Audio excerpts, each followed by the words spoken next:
Good morning বন্ধুরা।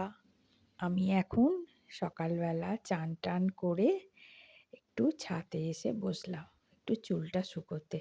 চুল তো নেই, 4টে চুল মাথায়, তো যাই হোক।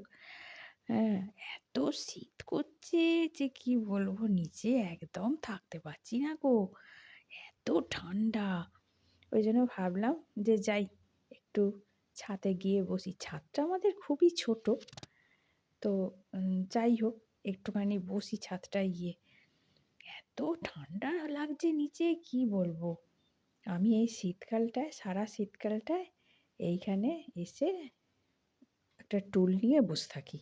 কি করব ঠান্ডায়। উম, তো এই রোদ্দুরটা এখন ভীষণ ভালো লাগছে। আবার রান্না বান্না কিচ্ছু হয়নি, এই এখন যাব, গিয়ে রান্না করব। সব কোটাকুটিগুলো সকালবেলা করে রেখেছি। এখন যাই, অনেকক্ষণ ধরে বকবক করছি, আর বসে থাকলে চলবে না। ঠিক আছে, এখন তাহলে রাখছি। টাটা।